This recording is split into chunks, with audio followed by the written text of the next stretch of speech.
మోషే ఎలా ప్రార్థన చేస్తున్నాడు? చేతులెత్తి ఎవరికి ప్రార్థన చేస్తున్నాడు? తండ్రి దేవుడికి ప్రార్థన చేస్తున్నాడు. ఎవరి కోసం ప్రార్థన చేస్తున్నాడు? తన ప్రజల కోసం ప్రార్థన చేస్తున్నాడు. ఏమని ప్రార్థన చేస్తున్నాడు? యుద్ధమును గెలవాలని ప్రార్థన చేస్తున్నాడండి.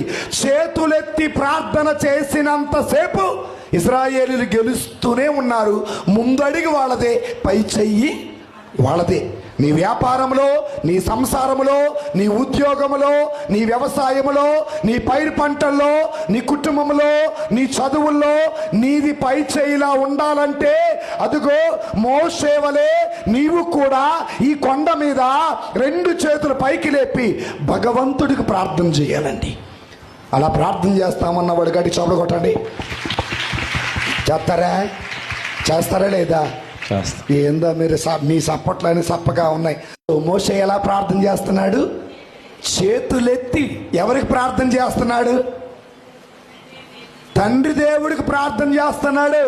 ఎవరి కోసం ప్రార్థన చేస్తున్నాడు? తన ప్రజల కోసం ప్రార్థన చేస్తున్నాడు. ఏమని ప్రార్థన చేస్తున్నాడు? యుద్ధమును గెలవాలని ప్రార్థన చేస్తున్నాడండి.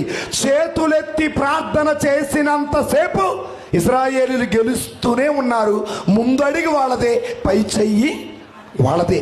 నీ వ్యాపారంలో, నీ సంసారములో, నీ ఉద్యోగములో, నీ వ్యవసాయములో, నీ పైరు పంటల్లో, నీ కుటుంబంలో, నీ చదువుల్లో నీది పై చేయిలా ఉండాలంటే అదిగో మోషే వలె నీవు కూడా ఈ కొండ మీద రెండు చేతులు పైకి లేపి భగవంతుడికి ప్రార్థన చేయాలండి.